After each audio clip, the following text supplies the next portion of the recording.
கிறிஸ்துவில் அன்பானவர்களே, ஆண்டவரும் இரட்சகருமான இயேசு கிறிஸ்துவின் விலையேறப்பெற்ற நாமத்தில் நான் உங்களை வாழ்த்துகிறேன். கர்த்தர் உங்களை ஆசீர்வதிப்பார். இன்றைய அனுதின உணவிற்காக கர்த்தர் நமக்கு கொடுக்கிற வார்த்தை வெளிப்படுத்தின விசேஷம் 3ஆம் அதிகாரம் 19வது வசனம். நான் நேசிக்கிறவர் எவர்களோ அவர்களை கடிந்து கொண்டு சிட்சிக்கிறேன், ஆகையால் நீ ஜாக்கிரதையாக இருந்து மனம் திரும்பு. அன்பானவர்களே, எவ்வளோ ஒரு அற்புதமான வசனம் பாருங்கள்.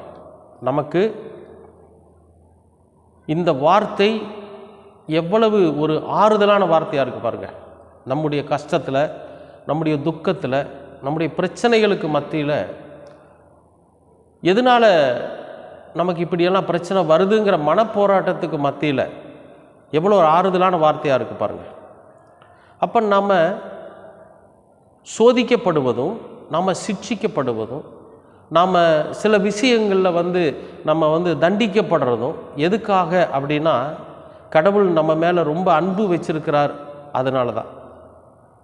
ஏன்னா பெரிய பெரிய விஷயங்களில் நம்ம சிக்கி இந்த உலகத்தில் நம்ம அழிஞ்சு போயிடாதபடிக்கு நாம் எதுக்காக பிறந்திருக்கிறோம், இந்த உலகத்தில் நம்ம நல்ல ஒரு வாழ்க்கை வாழ்ந்து ஒரு சாட்சியுள்ள வாழ்க்கை வாழாமல் வீணாக நம்முடைய வாழ்க்கை இந்த உலகத்திலிருந்து எடுத்து போடும்படியாக நம்ம அக்கிரமத்திலையும் அவமானத்திலையும் வேதனையிலையும் கஷ்டத்திலையும் பாவத்திலையும் வீழ்ந்து போய் நம்ம அழிஞ்சு போகாமல் இருக்கிறதுக்காக சின்ன சின்ன விஷயங்களில் கூட நம்மளை தண்டித்து சிட்சிக்கிறார் கடவுள். அப்படின்னா எதுக்குன்னு கேட்டிங்கன்னா, நாம் ரொம்ப யோசனை பண்ணி எந்த மாதிரியான தவறுகள் நாம் செஞ்சுருக்கிறோம் அப்படிங்கிறத உணர்ந்து நாம் மனம் திரும்பணும் அப்படிங்கிறதுக்காக.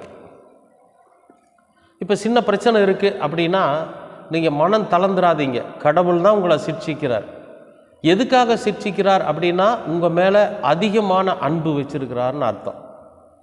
என்னுடைய மகனுடைய வாழ்க்கையில் பெரிய பிரச்சனை வந்துடக்கூடாதுங்கிறதுக்காக வேண்டி சின்ன சின்ன விஷயங்களை கூட நம்மளை தட்டி இந்த தப்பை செய்யாத அப்படின்னு ஒரு ஒரு ஒரு எச்சரிக்கை கொடுப்பதற்காக ஆண்டவர் அப்படிப்பட்ட காரியங்களை அனுமதிக்கிறார்.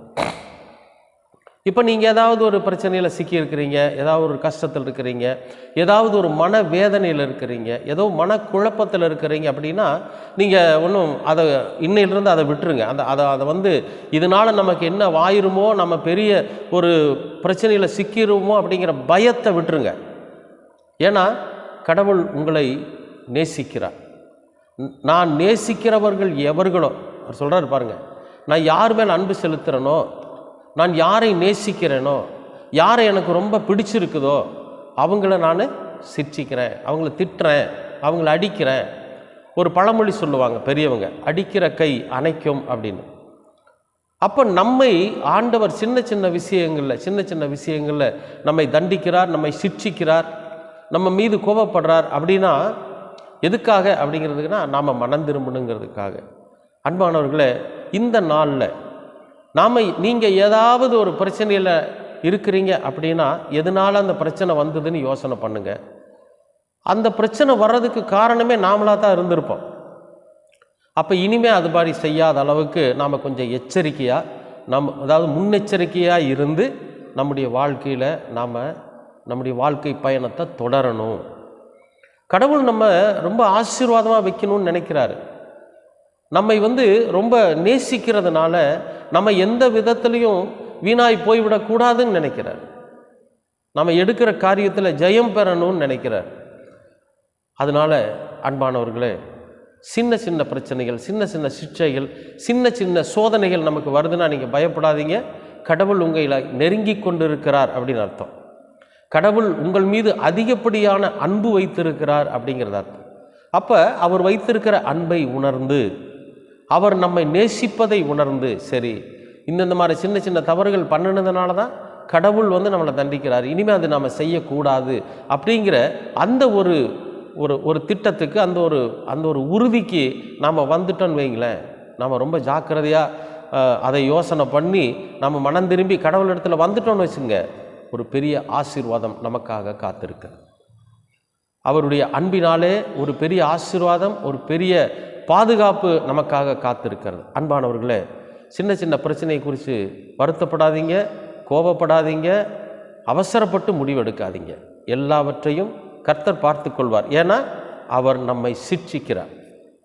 ஜாக்கிரதையாக இருங்க, மனம் திரும்புங்க, கடவுள் காட்டுகிற வழியிலே பயணிங்க. மிகப்பெரிய ஆசீர்வாதத்தை சுதந்திரிக்க முடியும். கர்த்தர் உங்களை ஆசீர்வதிப்பார். அன்பின் பரலோக பிதாவே, அருமையான நல்ல இந்த அனுதின உணவிற்காக நன்றி. இந்த நாளை ஆசீர்வதித்து கொடுத்திருக்கிறீர், அதற்காகவும் நன்றி. உம்முடைய கிருபையினாலும் உம்முடைய அன்பினாலும் உம்முடைய தயவினாலும் நீர் எங்களை வழிநடத்தி கொண்டிருக்கிறீர், அதற்காக ஸ்தோத்திரம். எங்களுடைய வாழ்க்கையில் சின்ன சின்ன பிரச்சனைகள், சின்ன சின்ன கஷ்டங்கள், சின்ன சின்ன மனக்குழப்பங்கள் வருகிற போது நீர் எங்களை சிட்சிக்கிறீர் என்று நாங்கள் உணர்ந்து நாங்கள் மனம் திரும்பி உம்முடைய சமூகத்துக்கு வருவதற்கு நீர் கிருபை பாராட்டுங்க. எல்லாவற்றையும் இயேசு கிறிஸ்துவின் வழியாய் கேட்கிறோம் நல்ல பிதாவே. ஆமேன், ஆமேன், ஆமேன்.